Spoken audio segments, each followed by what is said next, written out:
Welcome back to video 26, day 26. Today, management talking about dairy to beef. Now, we're going to do a lot more on precision microbes across our social media on this topic in the coming month. But just you have to mention calves, really important, obviously, as we're thinking about farms that are buying calves to rear them.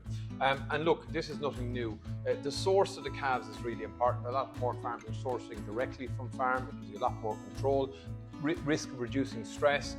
Farms, if you're looking for smaller numbers, that can be hard to do, or certain times of the year. So people will have farms from mart. The challenge is when you're mixing age groups or mixing calves from different sources without history, there is a risk associated to that. So I can see even the real increase in integrated systems where farmers are actually looking at the genetics that are going into the cows and then taking the calves. But we really need to look at this as part of, particularly with the dairy system, we need people to rear calves, and the quality of the calves going to those rears is really key. So when we think about dairy to beef, arrival on farm, there's a number of stressors occurring. Obviously, they may be coming from whole milk to milk replacer. So milk replacer choice is really important. I've lots of stuff on the management of calves in earlier videos, but that change of diet off of the milk replacer. Sometimes if they're on milk replacer and integrated systems, they'll stay on the same milk replacer.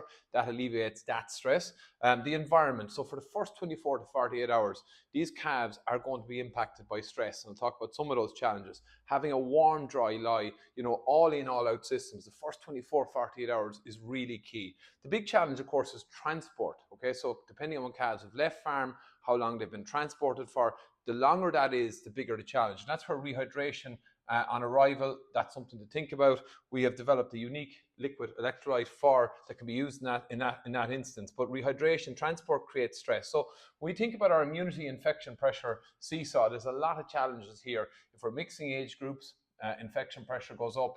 All the things I talked about here can impact immunity. So the more strategic we are around this, the less impacts we can have on rearing calves, because I've seen really some brilliant calf rearing systems, and I have a video coming out with one of those next week from a guy I met in Devon. But ultimately, the first 24 or 48 hours is really key. One of the challenges, you do see scouring these calves in the early weeks, and that's where precision microbes plays a role. But pneumonia is absolutely one of the big risk challenges. And that's where a decent, really well thought out vaccination program with your own vet works well, because it helps stimulate the immune system.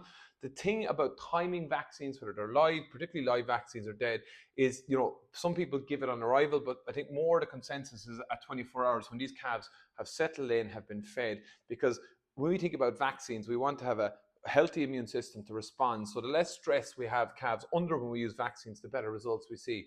But farm by farm, pneumonia vaccinations and dairy calf to rearing beef systems work well. So all these stressors have a big impact on the gut as well. It speeds up motility, creates a leakiness in the gut. It is a real challenge, and stress reduces immune function. So that first arrival, 24 hours, we were getting really good feedback on microbes. I suppose the mindset piece today is the opportunities. We must see it on both sides, for the dairy farmers looking for a source for their calves, having quality calves going to market. And look, with sex semen and the dairy beef index and all these things, the quality of calves are improving. And the opportunities for calf rearers to look at their system and sourcing calves. Price of calves has been high, but producing a high quality product off the dairy cow is something that is quite exciting when you see what's been done out there. Microbes today. So protocols, I think we've a pretty complete gut health protocol for calves, particularly if we look at long transport time and rehydration. We have a liquid electrolyte called HydroStim. Lots of information on that on our website. It can be fed. So for example, if you have 10 calves, it's 200 mils to 1.8 litres of water. So if we have 10 calves, it's 2 litres to 18 litres. Very palatable. It's a very complete next generation electrolyte. And adding in that 30 mils daily on arrival as well per calf, alleviate some of those challenges in gut health. If we've the gut right, if we're reducing the risk here, some farms will use 30 mils twice daily for the first 4 to 5 days. That's something you can do if you think there's a high challenge there. But even when we're looking at pneumonia vaccination, there's a real synergy between having gut health and immune function right and the response to vaccination. We'll be doing a lot more on dairy to beef calves over the coming months, but just had to cover up that dairy to beef rearing. Some tips, it's that stressors on arrival that's the real challenge, the first 24 to 48 hours, but people are doing a super job in calf rearing. There's some incredible quality calves been reared out of the dairy herd. Okay, that's it, video 26. See you tomorrow for video 27, nearly at the end. Happy safe farming.